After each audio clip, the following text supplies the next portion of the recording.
Astaghfirullah. Bismillah wassalatu wassalamu ala rasulillah wa ala alihi wa sahbihi wa mawalah wa la hawla wa la quwata illa billahi wa ba'du. Alhamdulillah, di malam hari ini kembali kita bermajelis ta'lim di tempat yang insyaallah diberkahi Allah subhanahu wa ta'ala. Salawat dan salam kita hadiahkan kepada Rasul kita Nabi besar Muhammad sallallahu alaihi wasallam. Kita lanjutkan kajian kita, masih membahas tafsir daripada juz amma dan termasuk pada surah Al-Laili. Suratul Lail ini berdasarkan tertib Al-Quran adalah surat yang ke-92 dengan jumlah ayat 21,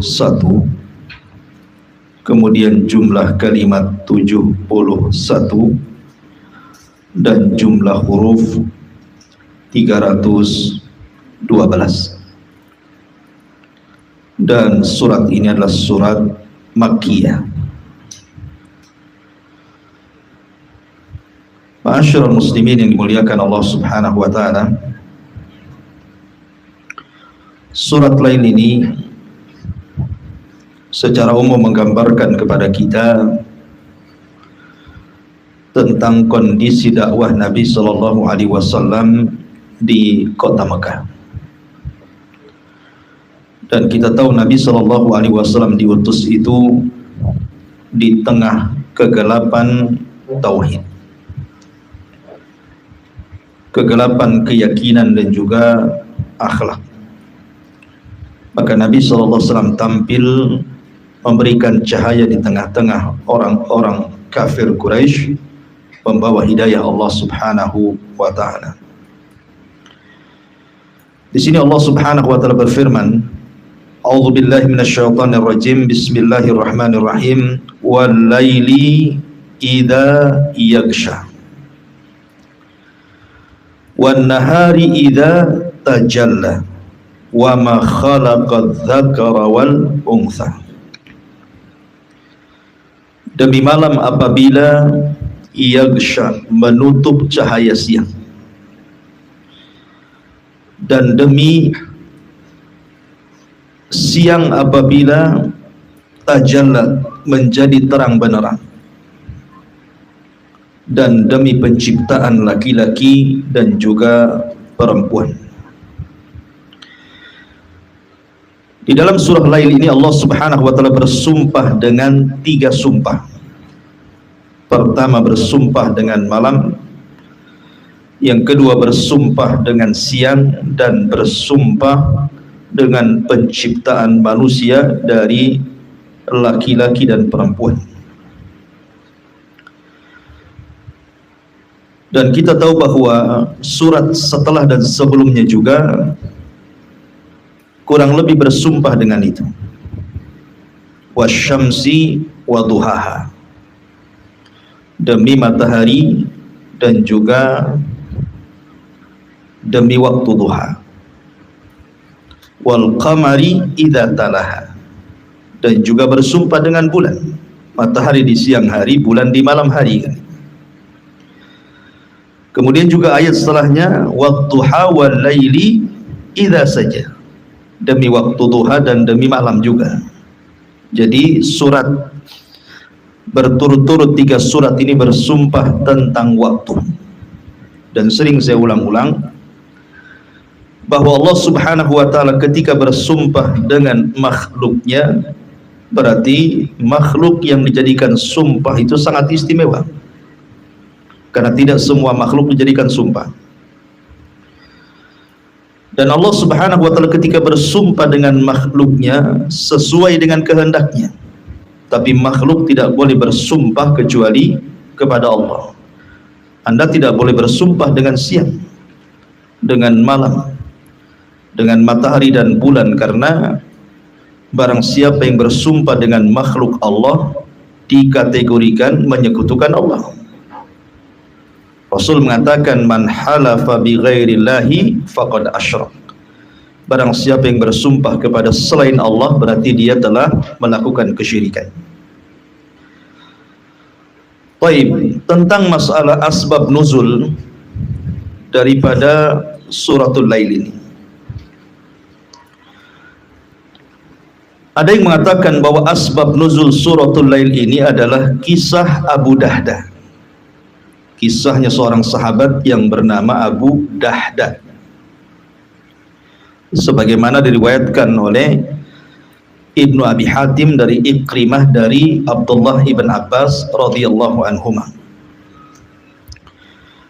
Jadi zaman Nabi SAW ada seorang laki-laki dari kalangan munafikin memiliki kebun kurma, memiliki sepetak tanah, di situ ada pohon kurma yang banyak. Tiba-tiba kemudian ada sedikit tanah yang masuk ke tanah dia, diklaim miliknya anak yatim. Anak yatim mengklaim bahwa ada tanah itu sepetak sedikit yang nempel di tanah dia miliknya anak yatim.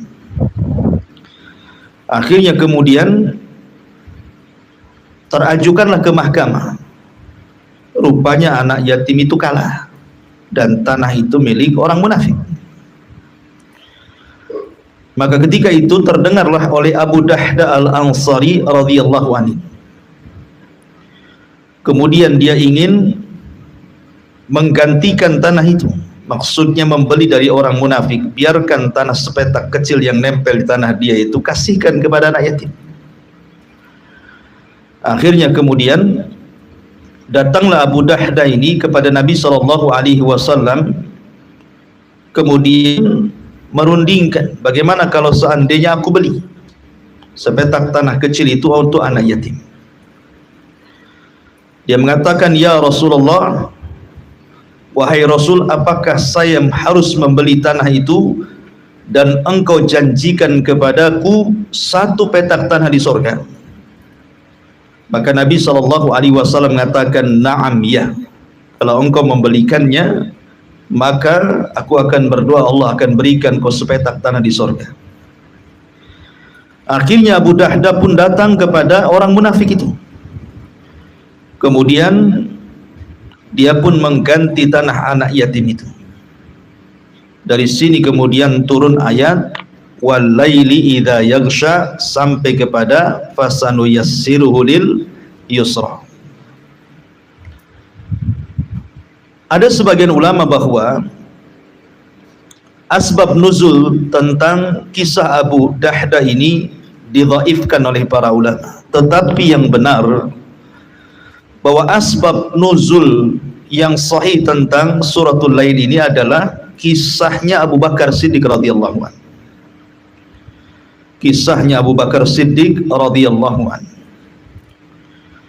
di mana Abu Bakar Siddiq radhiyallahu anhu terkenal di awal-awal permulaan Islam itu menginfakkan banyak harta untuk perjuangan Islam. Salah satunya adalah banyak memerdekakan budak-budak yang masuk Islam yang masih di bawah tekanan orang-orang Quraisy, seperti memerdekakan Bilal ibn Rabah, kemudian Zunairah, kemudian Khabbab ibn Arad, dan banyak lagi sederetan budak-budak yang kemudian dimerdekakan Abu Bakar Siddiq radhiyallahu anhu. Sampai-sampai Abu Quhafah, bapaknya masih kafir ketika itu, memprotes gitu ya perbuatan Abu Bakar Siddiq. Ngapain kalau engkau hendak membeli budak, belilah budak yang kuat-kuat tenaganya supaya bisa digunakan untuk bekerja. Kok membeli budak yang lemah-lemah untuk apa? Maka kemudian Abu Bakar menjawab pernyataan ayahnya dan mengatakan, a'taqtuhum liwajhillah. Wahai bapakku, aku memerdekakan mereka itu untuk lillahi ta'ala, karena Allah subhanahu wa ta'ala. Dari sinilah Allah Subhanahu wa taala turunkan ayat wasayujannabuhal atqa alladhi yu'ti ma lahu yatazakka wa ma li ahadin 'indahu min ni'matin tujza illa ibtigha'a wajhi rabbihil a'la wa la sawfa yarda. Turun petikan akhir-akhir dari surah Al-Lail ini.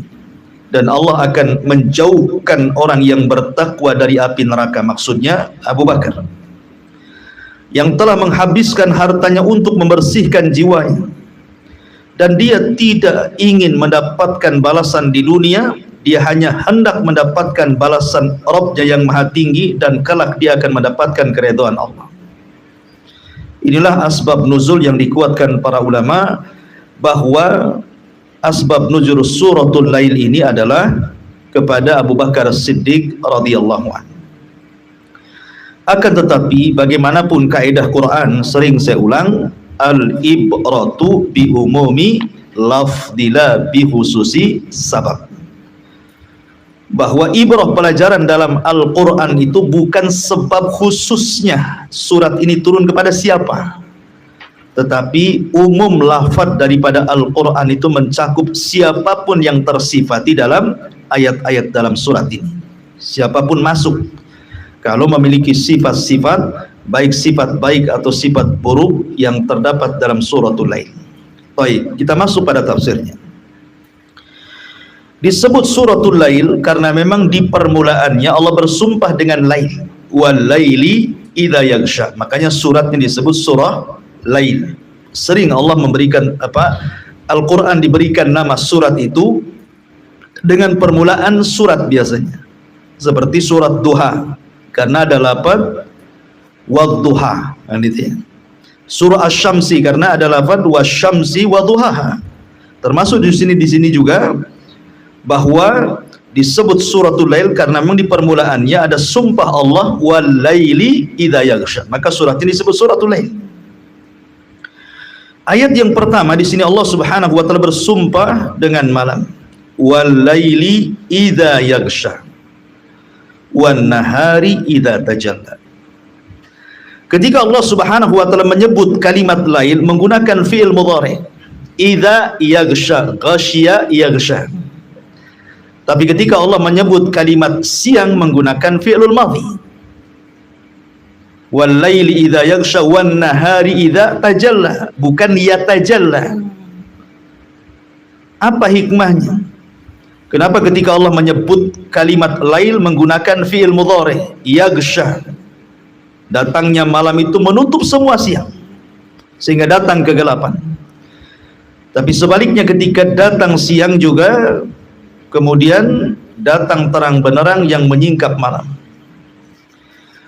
Kita tahu bahwa fi'il mudhari itu sifatnya lebih umum dibandingkan fi'il madhi, karena malam itu lebih luas dibandingkan siang. Malam itu lebih luas dibandingkan siang. Mungkin kalau dibuat persen itu, gelap itu 99%, terang itu cuma 1% saja. Jadi alam semesta ini dengan berbagai macam galaksinya itu lebih ke gelap dibandingkan ke terang. Karena terang itu hanya ada di bumi saja kan itu, dengan adanya sinar matahari. Karena alam semesta ini lebih banyak gelapnya dibandingkan siangnya, dibandingkan terangnya maksudnya. Terang itu hanya di bumi saja. Dan di sini menunjukkan bahwa kegelapan itu sering diistilahkan dengan kejahatan. Kegelapan itu sering diistilahkan dengan kemaksiatan. Makanya ketika Allah mengatakan wal laili idza yaghsha, diisyaratkan bahwa kejahatan sebelum diutusnya Nabi SAW, kesyirikan dan berbagai macam maksiat selain daripada syirik itu menyeluruh di dunia, sebagaimana menyeluruhnya gelap di alam semesta. Maka datang Nabi SAW yukhrijuhum minadh-dhulumati ilan nur, mengeluarkan mereka dari kegelapan menuju cahaya. Dan ketika cahaya itu lebih sedikit dibandingkan gelap menunjukkan bahwa kemaksiatan itu lebih banyak dibandingkan ketaatan. Nabi SAW harus menghadapi berbagai macam kemungkaran, mulai dari kesyirikan sampai kemaksiatan, ada semuanya. Datangnya Rasul SAW membawa cahaya kepada umat, dan Allah sebutkan dalam sumpah, wal laili idza yaghsha wan nahari idza tajalla. Tapi dalam surah Duha justru dibalikan, wadduha wal laili idza saja. Kenapa dalam surah Duha Allah Subhanahu wa taala mendahulukan siang dibandingkan malam, tapi dalam suratul Lail Allah dahulukan malam dibandingkan siang, kan gitu ya. Maka para ulama mengatakan bahwa disebut al-lail didahulukan dibandingkan siang dalam surah Lail, sementara dalam surah Duha justru dibalik. Para ulama mengatakan lima kana al-muqsim alaihi huna sa'yul insan wa ghalibuhul ma'asi. Karena muqsam alaihi yang dijadikan sumpah, ketika Allah Subhanahu wa taala menyebutkan sumpah wal laili idza yaghsha wan nahari idza tajalla wa ma khalaqadz dzakara wal untha, maka muksamnya yang dijadikan sumpahnya adalah inna sya'yakum lasyatta, menceritakan tentang usaha manusia yang berbeda-beda. Ada manusia itu yang berjalan di jalan Allah, ada manusia itu yang berjalan di jalan syaitan. Dan ghalibnya umumnya gitu ya, manusia itu berjalan di atas jalan syaitan umumnya dibandingkan berjalan di jalan Allah Subhanahu wa taala. Umumnya manusia itu cenderung melakukan kemaksiatan dibandingkan ketaatan. Makanya didahulukan malam baru kemudian siang. Berbeda dalam surah Ad-Duha, Allah dahulukan siang baru malam, karena dalam surah Duha itu yang dijadikan muqsam alaihnya itu, yang dijadikan sumpahnya adalah bicara tentang sejarah Nabi, dakwah Nabi, kelembutan Nabi.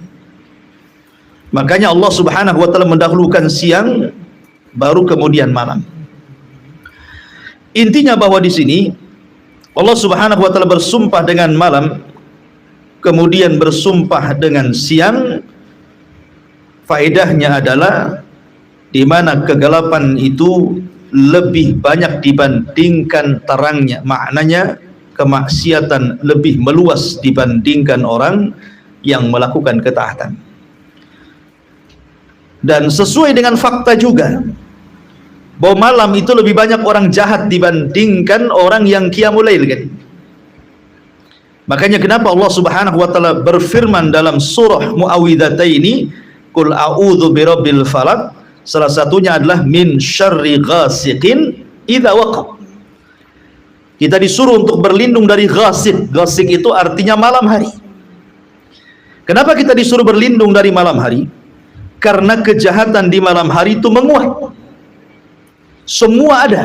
Tukang sihir beraksi di malam hari, para perampok juga banyak beraksi di malam hari, ahli maksiat juga yang minum khamr, yang berzina, yang menghabiskan waktunya untuk hawa nafsunya, kebanyakan di malam hari. Karena memang kegelapan itu ataupun maksiat itu lebih banyak dibandingkan ketaatan. Ma'asyiral muslimin yang dimuliakan Allah Subhanahu wa taala. Namun demikian, ketika Allah bersumpah dengan malam, tentu bukan hanya ditinjau dari malam itu banyak kejahatan, tapi ditinjau dari sisi lain bahwa malam hari itu kalau ditinjau dari segi ibadah maka jauh lebih hebat dibandingkan siang hari. Kenapa? Satu, ibadah di malam hari itu umumnya lebih mendekati keikhlasan dibandingkan ibadah di siang hari. Oh, ria sama siapa malam-malam? Gak ada orang nonton. Antum sholat malam, siapa yang nonton antum? Kecuali antum live pakai Facebook ya. Tapi umumnya ibadah di malam hari itu mendekati kepada ikhlas. Ini satu. Makanya kalau kita lihat ketika saya bercerita kepada antum kisah Husain ibn Ali ibn Husain ibn Abi Talib atau dikenal dengan Zainul Abidin, ketika dia difitnah bahwa dia seorang yang bakhil, padahal keturunan Husain cucu Nabi SAW. Orang kaya kok bakhil katanya.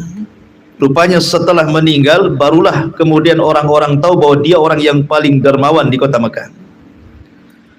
Karena kebiasaan Zainul Abidin ini rahimahullahu ta'ala, kalau berinfak itu di malam hari. Dia membawa gandum, kemudian meletakkan di pintu-pintu fuqara'ul Madinah, orang-orang fakir kota Madinah, tanpa sepengetahuan mereka. Pokoknya selalunya Zainul Abidin meletakkan gandum di depan pintu mereka, kemudian pergi. Keesokan harinya orang miskin membuka pintu, sudah ada gandum dan sudah dituliskan, ini infak untuk kamu dari hamba Allah. Dan beliau tahu kapan habisnya gandum itu.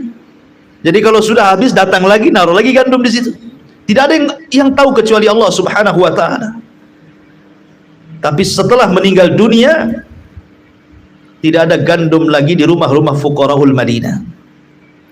Kemudian mendapatkan kabar dari orang yang memandikan jenazah Zainul Abidin bahwa terdapat kapalan di pundaknya karena suka mengusung gandum di pundaknya setiap kali hendak bersedekah.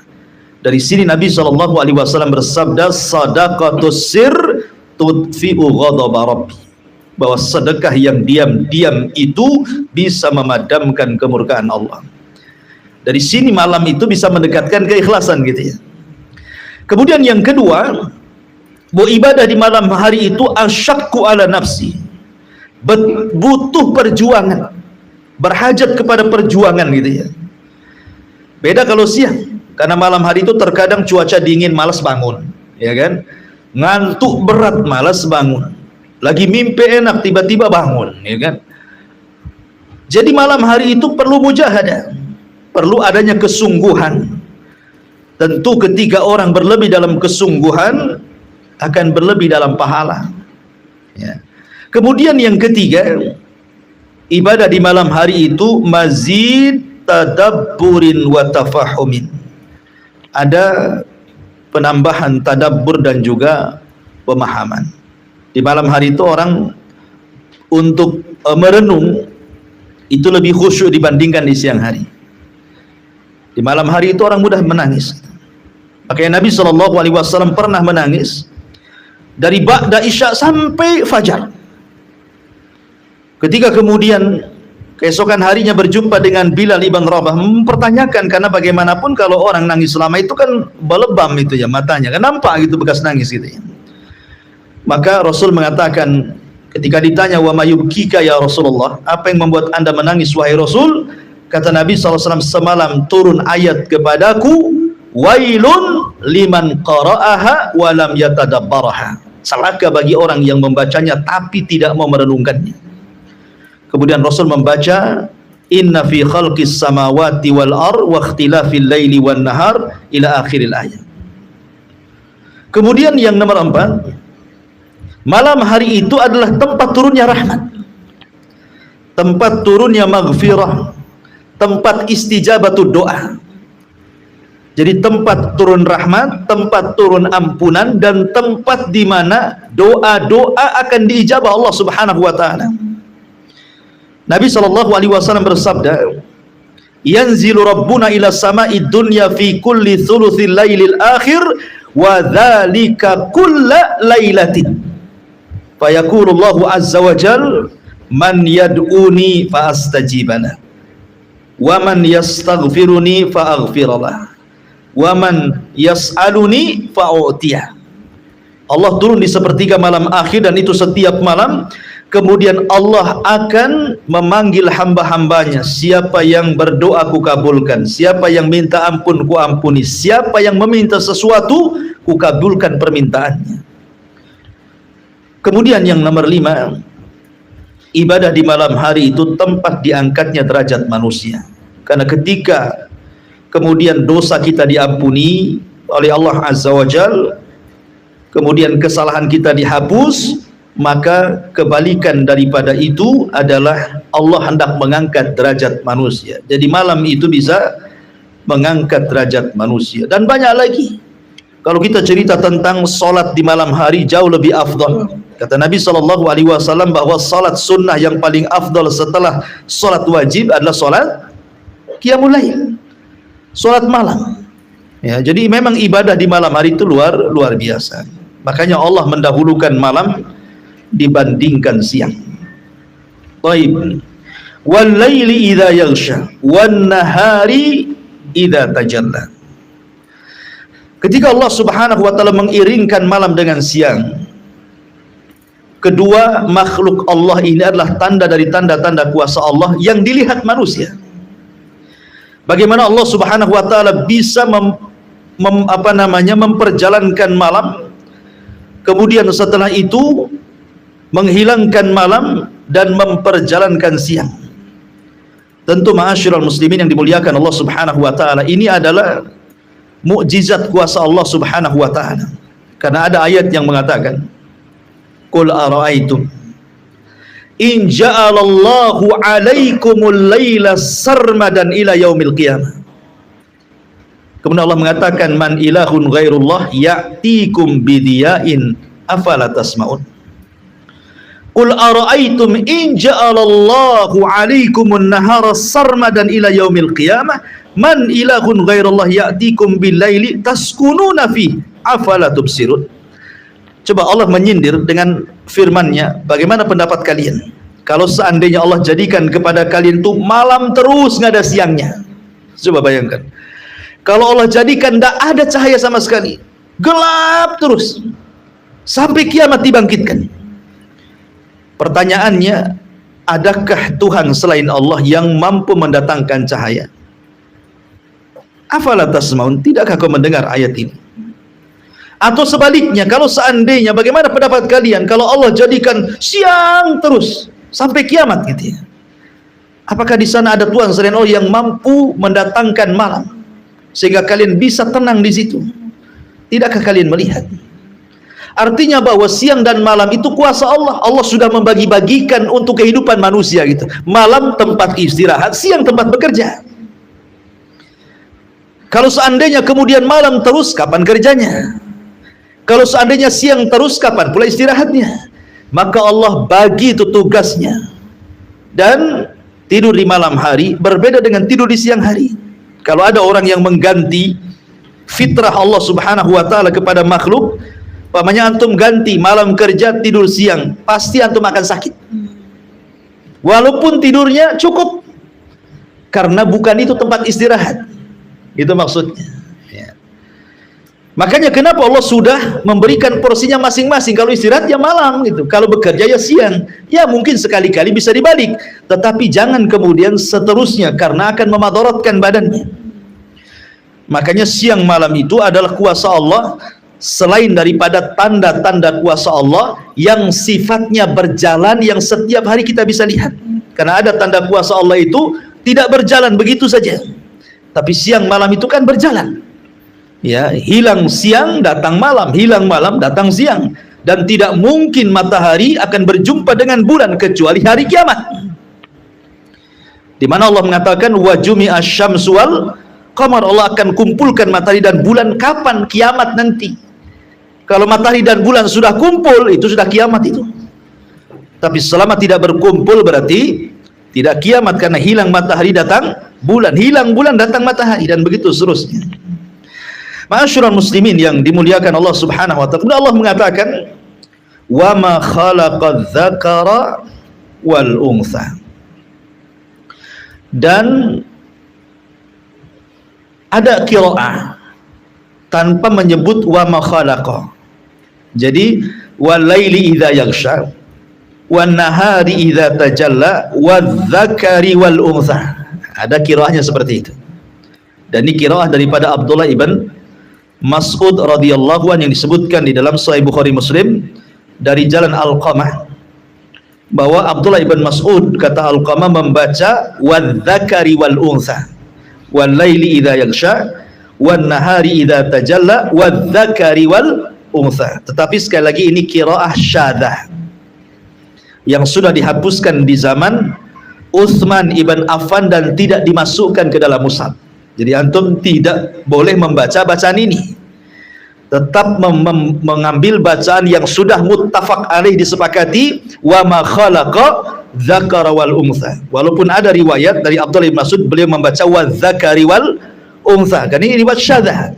Ya, riwayat syadz tidak perlu dipakai lagi karena mushaf yang sudah sampai kepada kita yang disebut mushaf imam atau kita kenal dengan mushaf Utsmani hari ini adalah wa ma khalaqa dzakara wal untha, dan itu yang qiraah yang disepakati. Ya. Ada yang mengatakan bahwa Allah Subhanahu wa taala bersumpah di sini wa ma khalaqa dzakara wal untha.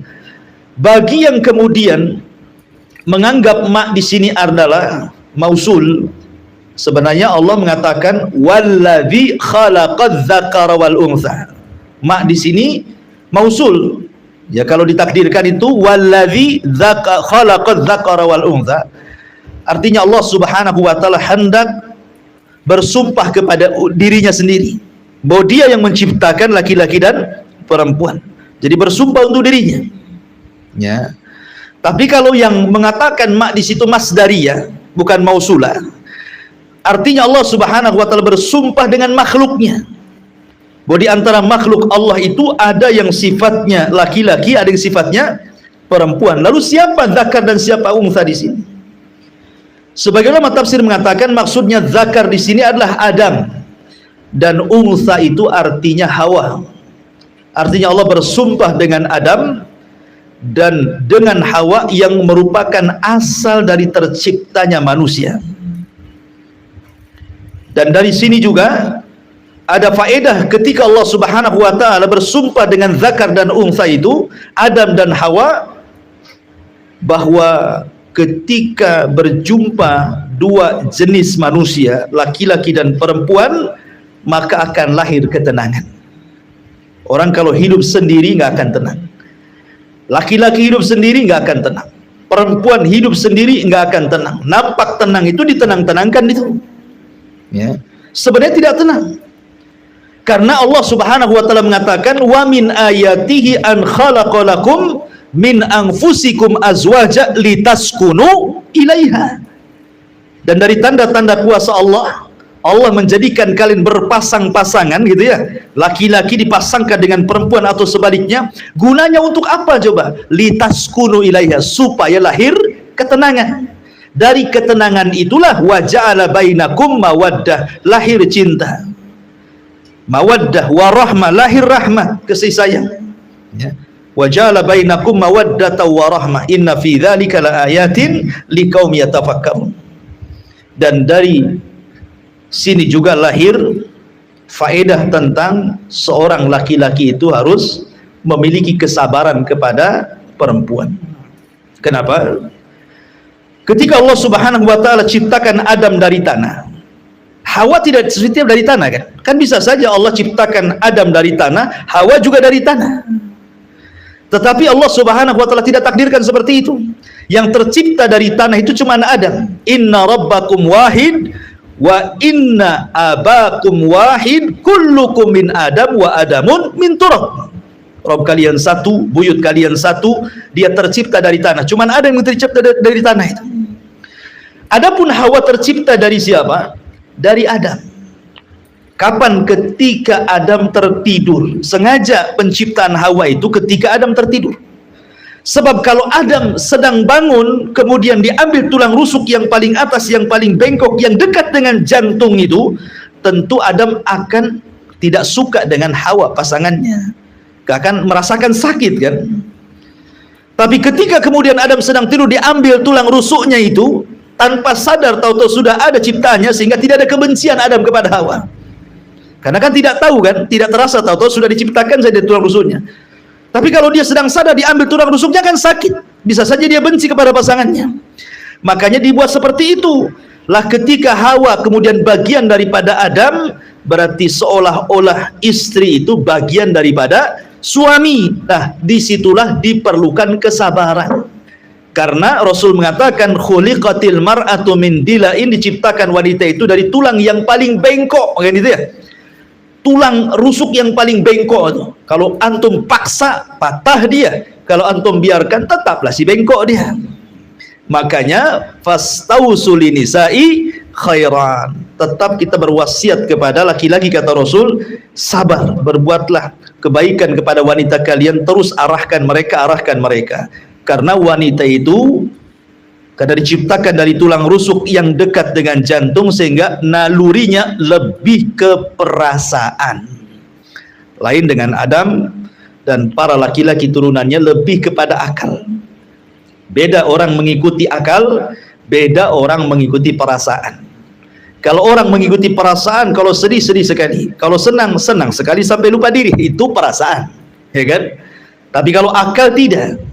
Senang itu ada batasnya, sebagaimana sedih juga ada batasnya. Makanya hak talak dalam pernikahan itu ada pada laki-laki, bukan ada pada perempuan. Kalau hak talak ada pada perempuan, mungkin setiap hari di PA Pengadilan Agama itu numpuk orang yang cerai itu.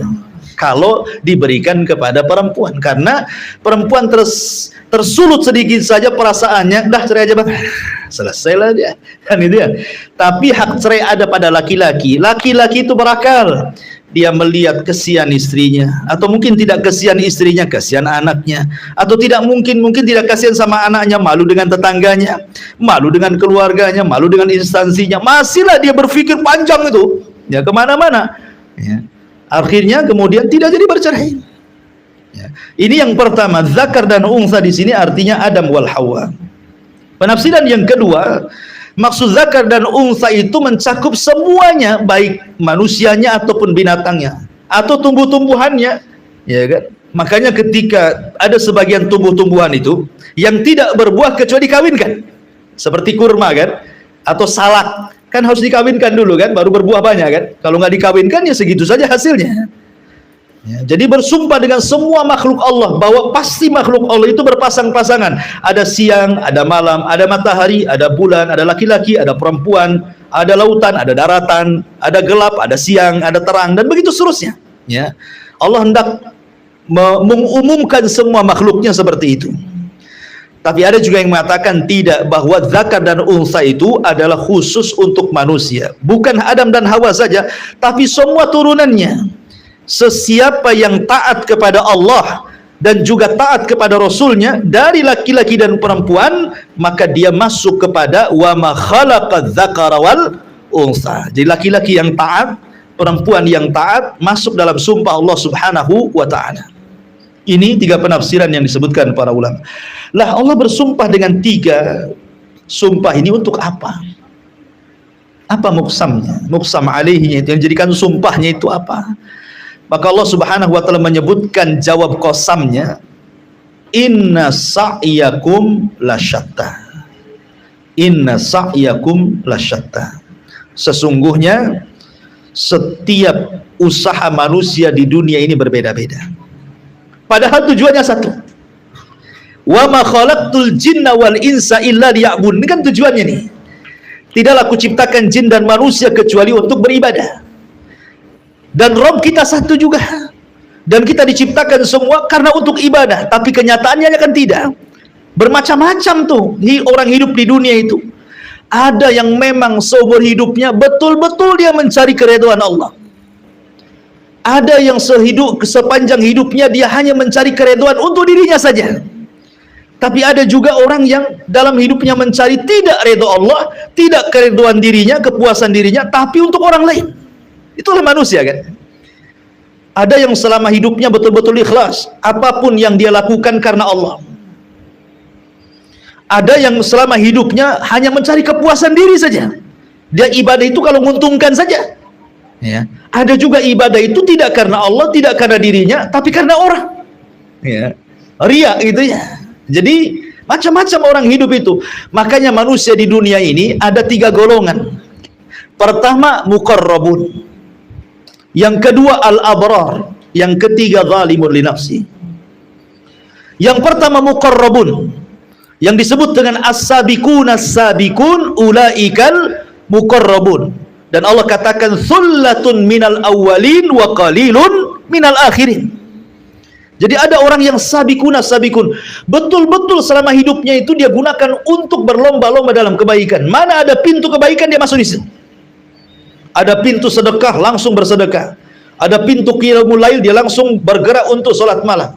Ada pintu mengunjungi orang sakit lekas, dia datang. Ada pintu untuk mengantarkan jenazah, dia paling depan. Ada pintu untuk silaturahim, dia orang yang pertama kali silaturahim. Ada orang yang seperti itu. Tidak ada celah sebuah kebaikan kecuali dikejar dia. Itu disebut as-sabiqun as-sabiqun. Dan mereka disebut muqarrabun, orang-orang yang senantiasa dekat dengan Allah. Tapi Allah mengatakan sullatun minal awwalin. Orang dulu banyak yang seperti ini. Wa qalilun minal akhirin. Tapi sedikit orang belakangan. Jadi as-sabiqun as-sabiqun itu para rasul, para nabi, para siddiqin, para syuhada gitu ya. Dan sedikit dari orang-orang saleh. Ya. Ma'asyiral muslimin yang dimuliakan Allah Subhanahu wa taala. Yang kedua disebut abrar. Yang Allah Subhanahu wa taala katakan dalam surah Al-Infitar, innal abrara lafi na'im. Sesungguhnya orang-orang abrar itu di dalam kenikmatan. Siapa abrar? Tingkatan kedua. Abrar itu diambil dari kata bir. Bir itu artinya hisalu jami'il khair. Semua sifat yang ada kebaikan di situ disebut albir. Makanya ada namanya birrul walidain, berbuat baik kepada orang tua. Kata Nabi SAW, alaikum bisidqi fa inna sidqa yahdi ilal bir. Wajib kalian jujur, karena jujur itu mengantar kepada albir, kebaikan. Ya. Kemudian Allah mengatakan lan tanalul birra hatta tunfiqu mimma tuhibbun. Kalian tidak mungkin sampai kepada albir sampai kalian bisa menginfakkan barang yang kalian sukai. Jadi setiap pintu kebaikan kalau kita kerjakan berarti kita mengerjakan albir, kebaikan. Tetapi abrar ini tidak ada ruh as-sabiqun as-sabiqun. Ya, mereka berbuat baik tapi tidak ada ruh berlomba-lomba. Yang penting berbuat baik, gitu maksudnya. Ya, dia sholat malam, saya juga sholat malam. Ya, dia juga sedekah, saya juga sedekah, gitu ya. Dia silaturahim, saya juga silaturahim. Tapi belum ada ruh as-sabiqun as-sabiqun itu, belum ada ruh berlomba-lomba ke sana. Tapi ya yang penting berbuat baik, gitu. Itu namanya abrar, tingkatan kedua, gitu ya. Tapi ada yang namanya zalimun li nafsi. Ya, ada muktasid tengah-tengah abrar yang disebut dengan ashabul yamin dalam Al-Quran itu. Ya, tingkatan kedua disebut ashabul, tingkatan pertama muqarrabun, tingkatan kedua disebut ashabul yamin, ya, ataupun disebut dengan abrar atau disebut dengan muqtasid, gitu ya. Ada istilah-istilah dalam Quran tuh. Kemudian ada yang disebut dhalimul li nafsi. Ya, berbuat baik tapi maksiat juga jalan, gitu maksudnya ya. Ini orang ketiga nih. Salat iya, ya, tapi gibah juga iya, gitu ya maksudnya. Sedekah juga iya, gitu ya, tapi nyakiti orang juga iya. Jadi tingkatan ketiga itu dia campur aduk di situ. Lah Allah mengatakan inna sa'yakum lasyatta. Usaha manusia itu berbeda-beda itu. Ada yang muqtasid, ada yang muqarrab, ada yang zalimul li nafsi. Ya, makanya kenapa dalam sebuah hadis yang dikeluarkan atau yang disahihkan oleh Syekh Nasiruddin Al-Albani rahimahullahu taala dari sahabat Abu Malik Al-Asy'ari radhiyallahu an, kata Nabi SAW, isbagul wudu syatrul iman walhamdulillah tamla'ul mizan wa tasbihu wa takbiru yamla'us samawati wal ard wassalatu nurun wazzakatu burhanun wassabru diya'un wal qur'anu hujjatun laka au alaika. Di sini syahidnya, kullun nas yagdu fabai'u nafsahu famu'tikuha au mubikuha. Kata Nabi SAW, menyempurnakan wudhu itu separuh daripada iman. Ucapan alhamdulillah memberatkan timbangan. Tasbih dan takbir itu pahalanya bisa memenuhi langit dan bumi. Solat itu cahaya, zakat itu bukti, kesabaran itu penerangan, dan Quran itu bisa jadi hujah kepada kita atau menjadi hujah kepada kita.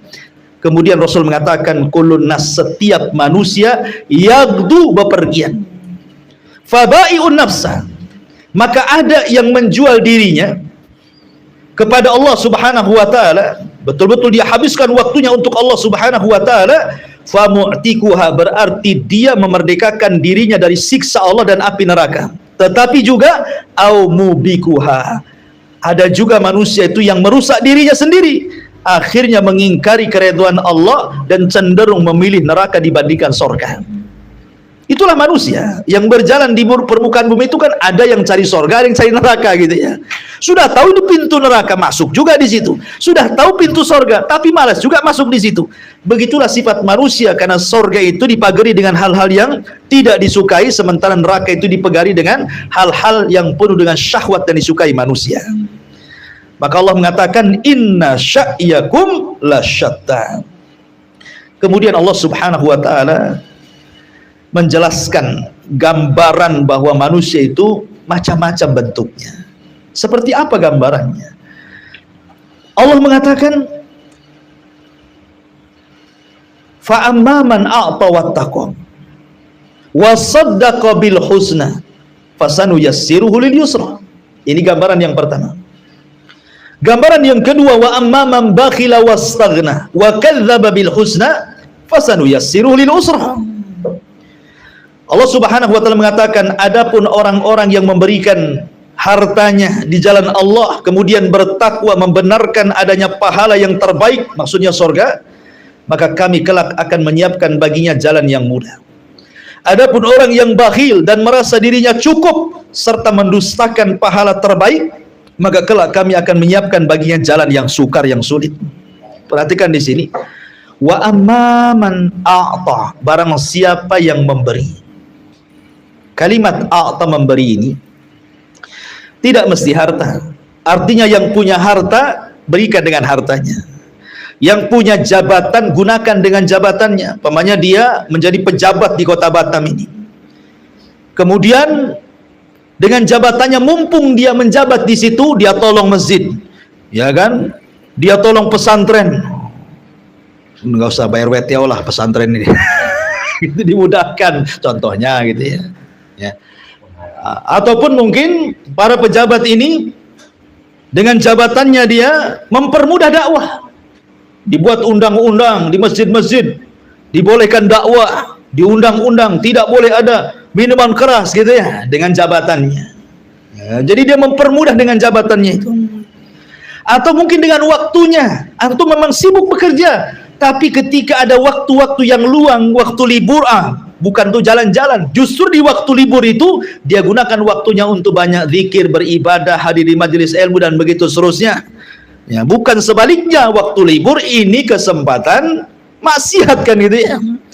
Bahkan berangan-angan kapanlah minggu datang katanya. Pas hari Minggu tak pula hadir di sini, hadirnya pula di Nagoya umpamanya. Jadi ada orang-orang yang betul-betul dia memang mengorbankan waktunya, memberikan waktunya. Ada orang-orang yang memberikan seluruh daya upayanya. Ya, makanya ada ayat yang mengatakan, "Qul innas salati wa nusuki wa mahyaya wa mamati lillahi rabbil alamin." Katakan, ya Muhammad, sesungguhnya salatku, penyembelihanku, seluruh hidupku dan matiku, aku serahkan kepada Allah. Fa amman a'ta, ada yang memberikan seperti itu, semua kehidupannya untuk Allah. Tapi ingat, wattaqa, biasanya yang bisa melakukan itu karena dasar takwa. Kalau tidak punya takwa, tidak mungkin memberikan sesuatu seperti itu. Sebab kalau orang tidak bertakwa kepada Allah Subhanahu wa taala, walaupun ada jalan untuk silaturahim, dia akan susah untuk silaturahim. Sudah ada nih handphone, pulsa banyak, tak mau juga silaturahim nelpon. Ya kan? Gitu. Allah lapangkan. Ada jalan untuk sedekah, tapi tidak ada takwa, yang tidak juga sedekah dia. Ya. Ada waktu untuk qiyamul lail, tapi karena takwanya lemah tidak juga berdiri qiyamul lail gitu ya. Jadi ada jalan-jalan itu yang sebenarnya kita bisa melakukannya, tapi kita tidak melakukannya. Sampai kepada hal-hal yang mudah untuk dilakukannya pun tidak dilakukannya. Antum jalan dari rumah ke sini, nampak ada batu, ini kalau orang kena batu ini bisa jatuh nih, motor bisa jatuh. Tak ada juga yang turun, kemudian ambil, sisihkanlah batu itu, sisihkan benda-benda yang menghalangi manusia. Itu kan perkara mudah sebenarnya. Ya. Jadi sampai kepada jalan-jalan yang mudah pun kalau tidak ada takwa itu, ya seperti itu. Contoh saya dengar ada kemarin tadi itu apa tuh oli yang numpah di jalan gitu. Saya lihat ada video, ada satu polisi sedang nyiram-nyiram pakai pasir itu. Satu polisi seolah-olah itu tugas polisi. Bukan, itu tugas kita semua sebenarnya kan. Karena ini kalau orang lewat situ itu celaka itu. Bukti banyak orang jatuh kan. Tapi yang lewat-lewat nggak peduli. Itu sudah ada orang yang tugas gitu ya. Belum terbukti itu maksudnya karena tidak ada takwanya di situ. Makanya kalau Allah Subhanahu wa taala mengatakan fa amma man a'ta wattaqa. Kemudian wasaddaqa bil husna. Yang menguatkan a'ta itu adalah dua. Pertama takwa, yang kedua saddaqa bil husna. Apa sih saddaqa bil husna itu? Membenarkan bahwa perbuatannya itu akan dibalas berlipat ganda. Orang kalau yakin dia sedekah satu akan dilipat gandakan 700 kali lipat, saya yakin orang itu pasti bersedekah setiap hari.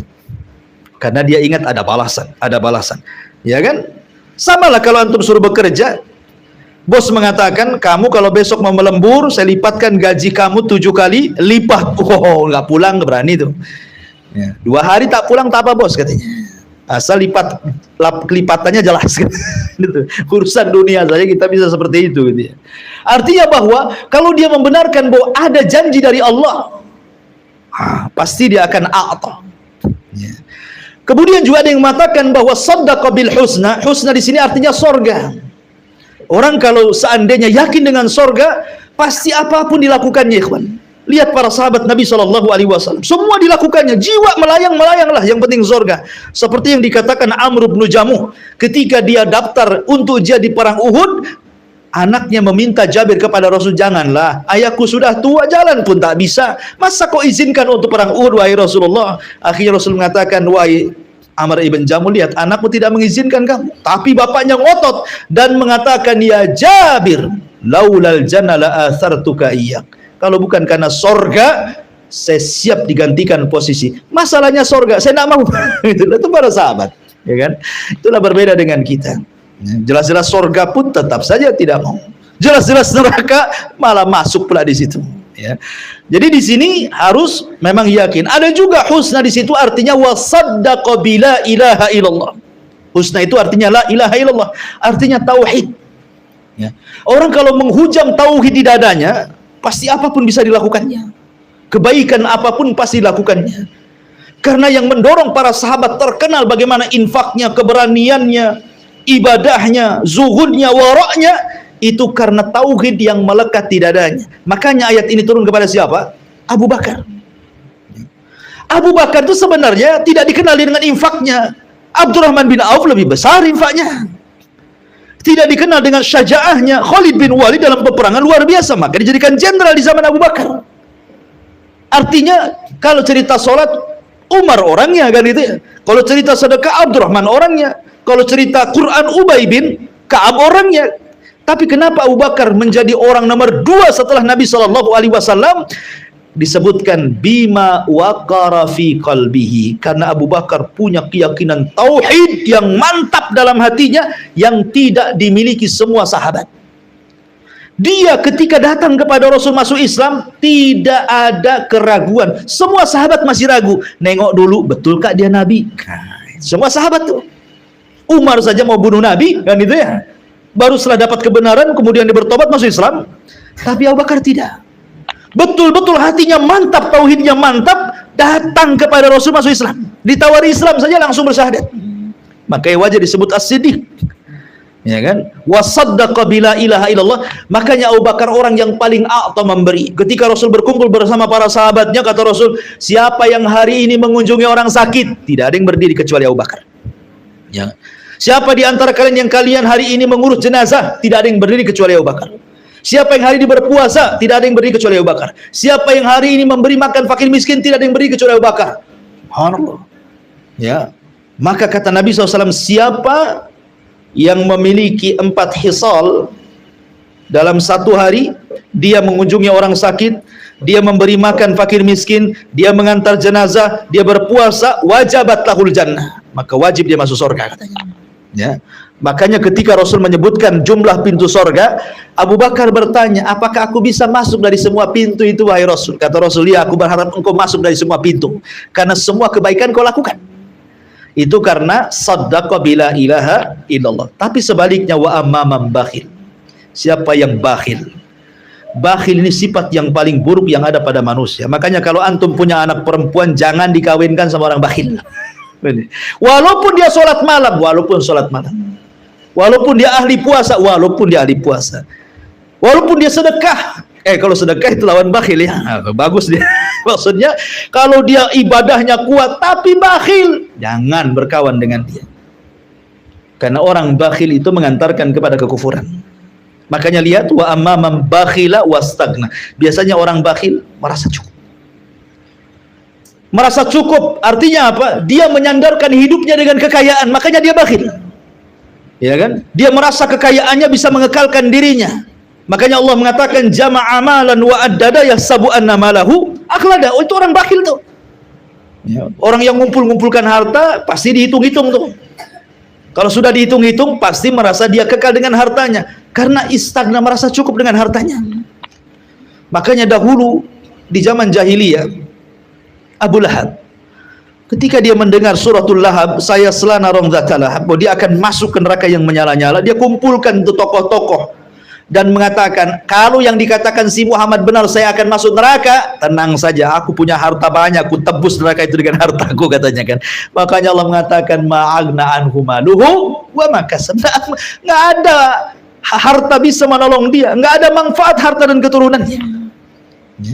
Jadi di sini Allah Subhanahu wa taala ingin mengatakan jalan yang kedua yang disebut dengan syatta di situ. Jalan yang kedua orang yang bakhil. Bakhil punya waktu tidak untuk ibadah, punya jabatan tidak ada untuk dakwah, punya harta ya untuk poya-poya, waktu-waktu dan kehidupannya dihabiskan untuk bercanda. Bakhil dia, menyerahkan dirinya kepada Allah, itu bakhil. Ada orang yang seperti ini. Padahal ikhwan, kalau kita lihat di dunia ini, satu hari itu 24 jam. Satu hari 24 jam. Kalau kita kumpulkan jam-jam itu, zuhur sekian menit, asar sekian menit, maghrib sekian menit, isya sekian menit, subuh sekian menit, wudunya sekian masjid, jalannya kita ke masjid sekian masjid, itu nggak sampai 1 jam.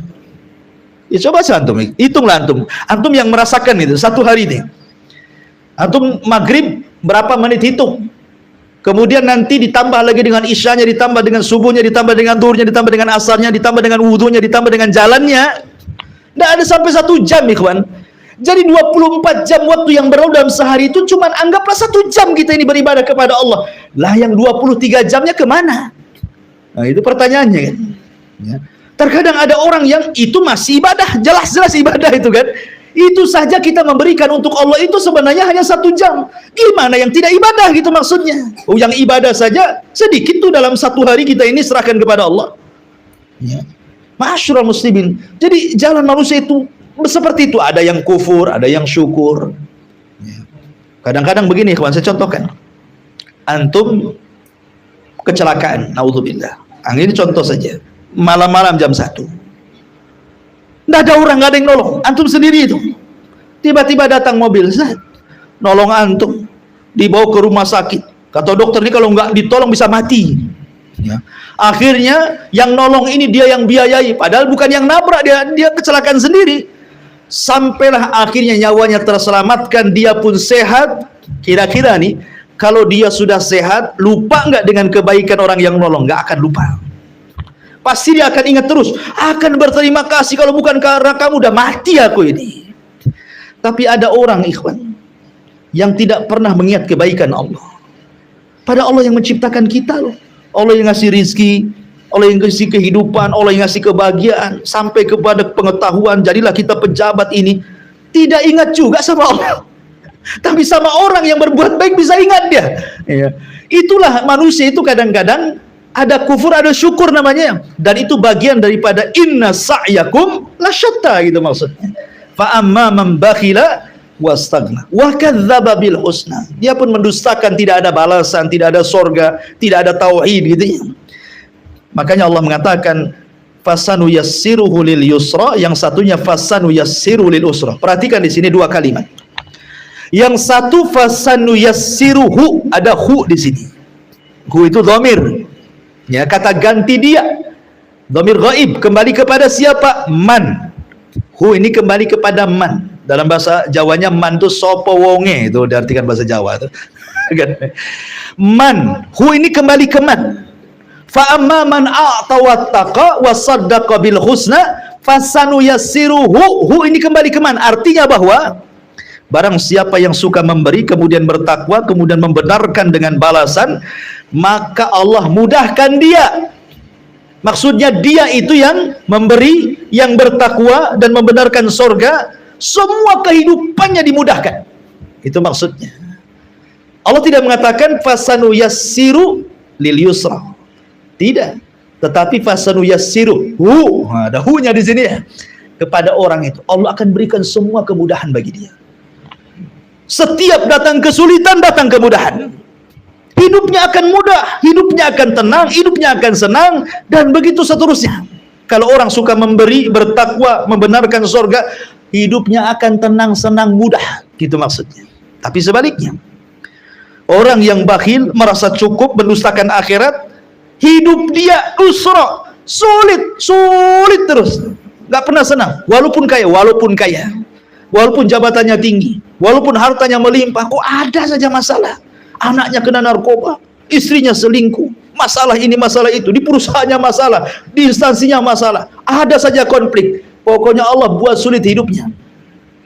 Ada juga yang menafsirkan bahwa kalimat fasanu yassiruhu lil yusra atau fasanu yassiru lil usra maksudnya begini, bahwa siapa yang memberi, bertakwa, membenarkan akhirat, maka Allah akan tutup kehidupannya dengan husnul khatimah. Makna fasanu yassiru itu maksudnya Allah akan tutup kehidupannya dengan husnul khatimah. Tapi siapa yang bakhil, merasa cukup dirinya, mendustakan akhiratnya, fasanu yassirul usra, artinya Allah akan tutup dengan su'ul khatimah, dengan buruk akhir kehidupannya. Maksudnya apa? Kalimat fasanu yassiruhu artinya Allah sudah mudahkan jalan dia untuk ibadah, maka Allah mudahkan lagi untuk melakukan ibadah yang lainnya. Dia sudah mudah sholat wajib 5 waktu, Allah mudahkan untuk sholat sunnah di siang hari. Ketika dia dimudahkan sholat sunnah di siang hari, dia bisalah melakukan sholat sunnah di malam hari. Ketika dia Allah mudahkan zakat, Allah mudahkan untuk bersedekah. Ketika dia mudahkan haji, Allah mudahkan dia umrah. Ketika dia mudahkan, Allah mudahkan puasa Ramadan, dia pun dimudahkan puasa Senin Kamis, Ayyamul Bid, kemudian puasa Daud, dan begitu seterusnya. Jadi ibadah melahirkan ibadah, ibadah melahirkan ibadah, sehingga karena ibadah satu melahirkan ibadah kedua melahirkan ibadah ketiga, dan seperti itu kehidupannya, maka dia akan ditutup dengan ibadah. Itu maksudnya. Tetapi kalau dia bakhil, merasa cukup, berdusta dengan akhirat, Allah sudah mudahkan melakukan maksiat, maka dari satu maksiat melahirkan maksiat yang lain, dari satu maksiat melahirkan maksiat yang lain, dari satu maksiat melahirkan maksiat yang lain, akhirnya Allah tutup dengan kemaksiatan hidupnya. Allah persulit dia ibadah, Allah mudahkan dia maksiat gitu. Makanya Allah mengatakan apa? Nuwallihi ma tawalla, kami palingkan sesuai keinginan dia berpaling. Ya kan? Falamma zagu azagallah, apabila dia berpaling sekalian Allah palingkan. Itu maksudnya ya. Jadi Allah itu tidak memalingkan orang kecuali setelah dia berpaling. Jangan pula kemudian berhujah dengan kelompok Jabariyah bahwa maksiatnya saya karena kehendak Allah. Ya, Allah yang menciptakan maksiat, sebagaimana Allah juga menciptakan kebaikan. Tapi Allah hanya menciptakan maksiat, tapi tidak redha orang yang melakukannya, dan Allah memerintahkan berbuat baik, dan Allah redha orang yang melakukannya. Allah hanya buka saja jalan, fahadainahu najdain, ada 2 jalan, terserah kau mau memilih yang mana, mau kufur atau mau iman, kan itu. Itu kehendak kita, bukan karena kehendak Allah. Kemudian Allah mengatakan, setelah Allah mengatakan fasanu yassirul usra wa ma yugni anhu maluhu idza taradda, wa ma yugni anhu maluhu idza taradda, dan hartanya tidak bermanfaat baginya apabila dia telah binasa. Inna alaina lal huda wa inna lana lal akhiratu wa inna lana lal akhiratu wal ula, dan sungguh kewajiban kami memberikan petunjuk dan sungguh kepunyaan kamilah akhirat dan juga dunia. La yaslaha illal ashqa. Fa anzartukum naran talazza la yaslaha illal ashqa. Ada yang mengatakan bahwa wa may yughni anhu maluhu idza taradda. Ini turun kepada Ubay ibn Khalaf. Ubay ibn Khalaf. Ubay ibn Khalaf ini di zaman jahiliyah terkenal ahli berniaga. Ahli berniaga, bisnismen, sukses, ya, kaya raya. Hidupnya hanya untuk berbisnis. Ubay bin Khalaf ini. Tapi dia kufur, tidak beriman kepada Nabi dan digunakan kekayaannya untuk menyerang Nabi. Makanya Rasul mengatakan barang siapa yang meninggalkan sholat 5 waktu, maka mereka akan dikumpulkan bersama Qarun, bersama Harun, bersama Qarun, bersama Fir'aun, bersama Haman, dan bersama Ubay ibn Khalaf. Kenapa Rasul mengatakan siapa yang meninggalkan sholat 5 waktu dan tidak menjaganya, dikumpulkan dengan Qarun karena harta biasanya melalaikan sholat, dikumpulkan dengan Fir'aun karena kekuasaan melalaikan sholat, dikumpulkan dengan Haman perdana menteri karena menjilat penguasa itu bisa melalaikan sholat, dan dikumpulkan dengan Ubay ibn Khalaf karena berniaga, berbisnis itu rata-rata melalaikan sholat. Baru jual cilok saja sudah malas sholat.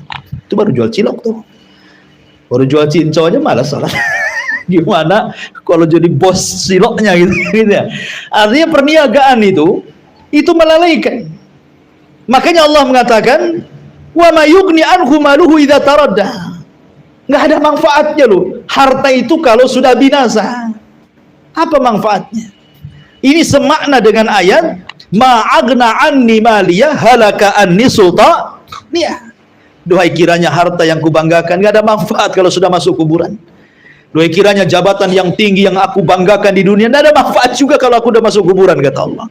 Umar bin Abdul Aziz ketika dia berziarah kubur, kemudian dia menangis di akhir-akhir hayatnya.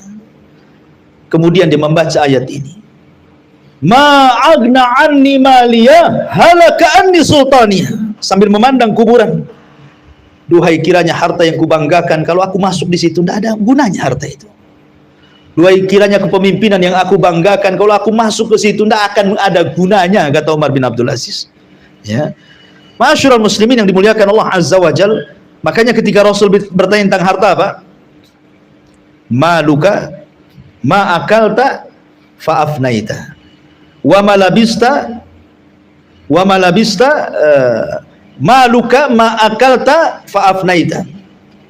Hartamu yang kau makan pasti habis dan apa yang kau pakai pasti usang. Wa ma tasaddaqta fa abqaita. Harta yang kau sedekahkan itulah yang bermanfaat untuk kehidupanmu. Makanya orang kalau dikubur ada 3 perkara yang mengikuti kekuburan kan. Pertama keluarganya, yang kedua hartanya, yang ketiga amalnya. Adapun keluarganya pasti meninggalkannya. Seberapa jam lah antum tinggal di kuburan habis kuburkan kuburan itu? Sebentar saja. Apalagi kalau hujan deras, habis kuburkan pulang. Dan itu ya, nggak ada semenit saja. Kemudian harta jadi rebutan ahli waris dia. Berarti yang masuk ke dalam liang lahat itu apa? Amal dia kan itu. Makanya Allah sindir di sini kepada Ubay bin Khalaf itu, wa may yughni anhu maluhu idza taradda. Padahal inna alaina lal huda. Kami loh sudah kasih petunjuk di dunia ini. Sudah kasih jalan, ya. Ini jalan yang baik, ini jalan yang buruk. Wa inna lana lal akhiratu wal ula, dan kalian tahu bahwa dunia itu di genggamanku, akhirat juga sama. Kalau seandainya Allah tidak takdirkan kalian tidak akan kaya, tidak akan kaya. Karena yang memberikan kekayaan, kerajaan, kekuasaan itu Allah. Ya, semua dari Allah Subhanahu wa taala. Yu'ti mulkahu man yasha Allah memberikan kekuasaan kepada orang itu karena kehendaknya, bukan karena kehendak dia gitu ya untuk berkuasa. Kalau Allah tidak berkehendak, tidak akan terjadi. Lalu apakah kemudian orang yang dilimpahkan kekayaan dan jabatan tanda Allah sayang? Tidak, bukan tanda sayang, karena yang namanya harta jabatan itu berserikat antara mukmin dan kafir. Orang jahat kaya, orang juga beriman kaya. Orang jahat jadi penguasa, orang yang beriman juga berkuasa. Lalu apa faedah yang berserikat seperti itu? Makanya kalau seandainya dunia ini ada manfaat walaupun sesayap nyamuk, kata Rasul, maka orang kafir tidak akan diberi minum walaupun satu teguk air dalam gelas. Tapi karena dunia tidak ada manfaatnya, makanya orang kafir sesuka-suka dia di dunia. Ad-dunya sijnul mu'min wa jannatul kafir. Dunia ini penjara bagi orang yang beriman dan sorga bagi orang kafir. Lalu kenapa orang kafir, orang fasik kok diberikan kekayaan jabatan yang tinggi? Ingat, sanastadrijuhum min haitsu la ya'lam. Itu istidraj. Sengaja Allah buat kayak gitu. Sampai pada titik tertentu Allah akan azab dia kalau tidak bersyukur dengan kekayaan dan jabatannya. Taib. Nah, Allah mengatakan, fa anzartukum naran talazza la yaslaha illal ashqa alladzi kadzdzaba wa tawalla. Aku peringatkan kalian dengan neraka yang menyala-nyala. Aku peringatkan kalian dengan neraka yang menyala-nyala. Tidak ada yang masuk ke dalamnya kecuali orang yang paling celaka. Siapa orang yang paling celaka? Alladzi kadzdzaba wa tawalla. Orang yang mendustakan lagi berpaling dari ajaran Allah dan Rasulnya. Masyarul muslimin yang dimuliakan Allah Azza wa Jalla, Nabi pernah berkhutbah. Dalam sebuah khutbahnya beliau berteriak, fa anzartukum naran taladha. Peringatkan kalian dengan neraka yang menyala-nyala. Terkadang dakwah Rasul itu ada yang sifatnya targhib, ada yang sifatnya tarhib. Targhib itu ya menyenangkan orang. Ini loh, kalau kamu begini masuk surga, kalau kamu begitu masuk surga, kalau kamu begini dikasih nikmat banyak. Kadang-kadang ada sifatnya targhib supaya orang semangat gitu ya. Tapi terkadang juga perlu orang itu ditarhib, ditakut-takuti supaya jangan terlena. Makanya Rasul juga terkadang menakut-takuti, hati-hati ku peringatkan kau dengan neraka. Makanya di awal dakwah Rasul di Bukit Safa itu, ketika Nabi Shallallahu Alaihi Wasallam berdiri di Bukit Safa, kata Rasul, percaya enggak kalau seandainya aku katakan ini orang kafir Quraisy belum tahu dia Nabi, hanya baru desak-desuk saja kabarnya. Rasul ingin meyakinkan kerabat-kerabat yang masih kafir dari kalangan Bani Hashim itu, apakah masih yakin bahwa dia itu Shadiqul Amin. Makanya dia mengatakan, percaya nggak kalau saya katakan di balik bukit ini ada tentara berkuda menyerang kalian besok hari atau sore hari? Mereka mengatakan, ya percaya wahai Muhammad, ma jarrabna alaina al-kadzib, karena engkau tidak pernah berdusta kepada kami. Artinya Rasul masih diyakinkan bahwa dia ucapannya masih didengar. Tetapi ketika Rasul mengatakan, percaya nggak kalau seandainya di belakang kalian ada azab yang menanti kalian? Mereka terdiam. Kemudian Rasul mengatakan, kalau kalian ingin selamat dari azab itu, qulu la ilaha illallah tuflihun. Katakan la ilaha illallah, karena akan selamat dari azab itu. Tiba-tiba Abu Lahab mengatakan, oh untuk ini kau kumpulkan rupanya. Celaka semua hari ini untukmu wahai Muhammad. Maka turunlah tabbat yada abi lahab wa tab. Ya. Kemudian Nabi SAW mengatakan kepada semua kerabat-kerabatnya, termasuk kepada putrinya Fatimah, ya Fatimah binta Muhammadin saluni ma syi'ti la ugni anki minallahi syai'ah. Hei Fatimah, kalau urusan dunia minta apa saja aku kasihkan oleh abimu, tapi kalau urusan akhirat aku tidak bisa menyelamatkan kecuali amal kalian. Dari sini Rasul mengatakan, man batta'a bihi amaluhu lam yusri bihi nasabuhu. Orang yang lambat amalnya tidak bisa dikejar nasabnya. Gak bisa mentang-mentang nasab Nabi, Habib, Ahbab gitu, Habaib. Percuma berbangga dengan nasab kalau amalannya tidak mengejar nasabnya. Karena syarat masuk surga tidak mesti jadi Habib, gitu maksudnya. Tidak mesti dia turunan dan gabung dalam Habaib, tidak mesti. Walaupun kita hormati mereka, karena mereka keturunan Nabi SAW, kalau betul turunan Nabi kan begitu. Karena bagaimanapun ada hadis yang mengatakan mal'un man nasaba li ghairi abi. Dilaknat orang yang mengaku-ngaku kepada keturunan tertentu padahal bukan turunannya. Kita berhusnuzon, oke lah kalian keturunan Nabi, kita hormati. Tapi bukan karena nasab kalian itu masuk surga. Kenapa? Karena Allah yang mengatakan fala ansaba yauma idzin bainahum. Pada hari kiamat terputus nasab. Enggak ada nasab pada hari kiamat itu. Oh ya Allah, saya kan masih kerabat dia, kenapa kau sisihkan aku di sini? Tidak ada fala ansaba yauma idzin, fala ansaba bainahum yauma idzin. Tidak ada nasab pada hari itu. Ya, artinya terputus nasab. Berarti yang ada adalah amalannya, gitu maksudnya. Maka di sini ada targhib dan juga tarhib. Fa anzartukum apa itu? Oh, taib. Fa anzartukum naran talata. La yaslaha illal ashqa alladzi kadzdzaba wa tawalla. Maksud kadzdzab mendustakan, maksudnya mendustakan Nabi Muhammad SAW. Wa tawalla artinya berpaling dari keimanan kepada Allah, keimanan kepada Rasulnya, ketaatan kepada Allah, ketaatan kepada Rasulnya, dia berpaling. Makanya Rasul mengatakan semua umatku kullu ummati yadkhulunal jannah. Semua umatku pasti masuk surga. Illa man aba, kecuali orang yang aba, enggan. Ketika itu sahabat mengatakan, bahasa kitanya, bodoh kali orang itu kok nggak mau masuk surga. Kenapa wahai Rasul? Kata Rasul, man ata'ani dakhalal jannah wa man asani faqad aba. Siapa yang taat kepadaku dia masuk surga, siapa yang bermaksiat kepadaku dia telah aba, enggan. Kemudian Allah mengatakan wasayujannabuhal atqa. Dari sinilah asbab nuzul dari suratul Lail turun kepada Abu Bakar. Wasayujannabuhal atqa. Allah akan jauhkan Abu Bakar dari api neraka. Alladzi yu'ti malahu yatazakka, karena dia telah menghabiskan hartanya untuk membersihkan jiwanya. Wa ma li ahadin indahu min ni'matin tuzzal. Tidaklah infak dia menginginkan untuk dibalas oleh manusia, tidak. Illa ibtigha'a wajhi rabbihil a'la. Dia hanya mengharap wajah Allah yang maha tinggi. Wala saufa yarda, dalam qiraah wala saufa yurdi, ya, dan dia akan mendapatkan itu kepuasan dari Allah Subhanahu wa taala. Inilah diantara tafsir singkat dari surah Al-Lail. Taib, sebelum saya tutup, ada beberapa waktu, mungkin 5 paling lama 10 menit, silahkan kita buat tanya jawab. Atau yang mendengarkan YouTube mungkin juga bisa bertanya, bisa ditulis di kolom komentar, ya.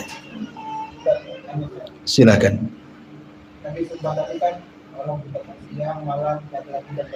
Taib. Bagaimana laki-laki yang ada sifat perempuan? Laki-laki yang punya sifat perempuan. Iya, alhamdulillah. Ketika Allah mengatakan bahwa dunia ini berpasang-pasangan, ada siang, ada malam, ada daratan, lautan, terang, gelap, gitu ya, termasuk laki-laki dan perempuan, itu sudah fitrah. Maka tidak benar kalau seperti gay, homo, dan yang semacam mereka, gitu ya. Berarti dia keluar dari fitrah sebenarnya. Itu penyakit, bukan takdir. Ya, karena ada orang yang menganggap itu takdir. Bukan, itu penyakit. Karena Allah tidak pernah bersumpah dengan gay atau bersumpah dengan homo, enggak. Ya, Allah hanya bersumpah laki-laki dan perempuan. Ya, enggak bersumpah dengan kaum yang seperti itu. Bapak kita Adam saja sampai disandingkan dengan Hawa dan tidak diberi teman laki-laki. Hawa juga disandingkan dengan Adam dan tidak disandingkan dengan sama-sama perempuan. Baru terjadinya kisah homoseksual dan lesbi itu ketika di zaman Ibrahim. Tepatnya di zaman keponakannya Ibrahim, Lut alaihissalam, ketika diutus ke negeri Sodom. Disitulah terjadi peristiwa fahisyah yang belum pernah terjadi sebelumnya, di mana yang laki-laki suka laki-laki dan perempuan suka perempuan. Kenapa perempuan suka perempuan? Karena berawal laki-laki suka laki-laki awalnya. Jadi cerita Israiliyat, ya, ada seorang kaum Sodom yang punya kebun. Karena kan Sodom itu kan negeri yang damai, yang penghasilannya luar biasa, bahkan buah-buahannya itu sampai diekspor keluar, saking kayanya. Ya, kaya sekali Sodom itu, tapi tidak bersyukur, kufur dengan Nabi Lut. Jadi suatu ketika terjadi paceklik hebat, sehingga untuk ekspor keluar itu tidak mencukupi, untuk dalam negeri saja tidak cukup, bagaimana akan diekspor keluar? Akhirnya kemudian banyaklah orang luar kelaparan, akhirnya banyak orang yang mencuri, datang ke negeri Sodom itu mencuri, jadi perampok. Maka setan datang ke salah satu tukang kebun negeri Sodom itu. Kamu kalau menangkap perampok dari luar negeri Sodom, kamu kasih hukuman saja, katanya.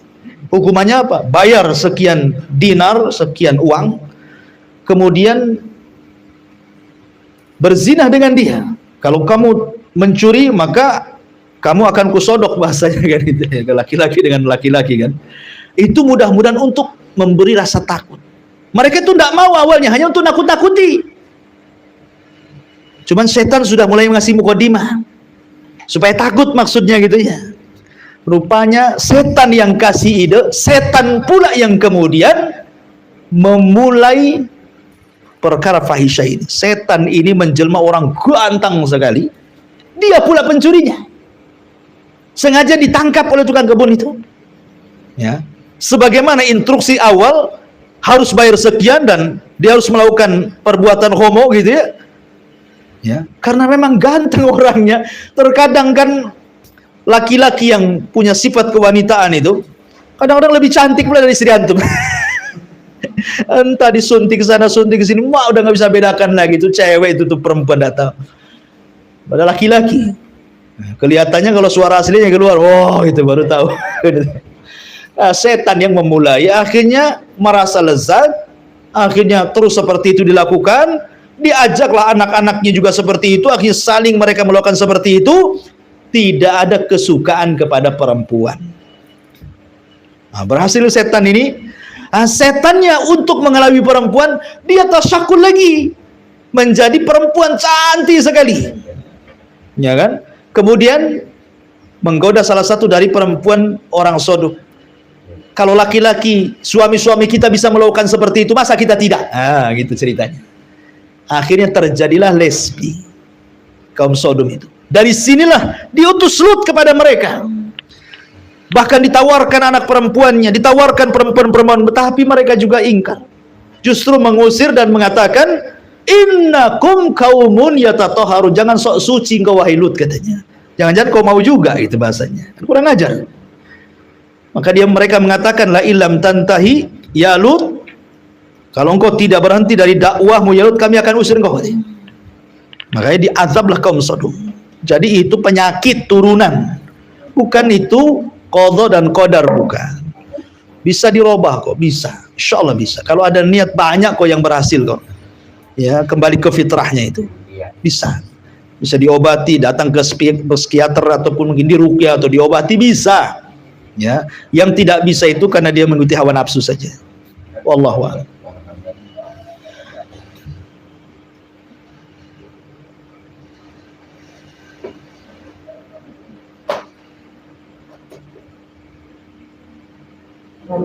Baik, kita cukup sampai di sini.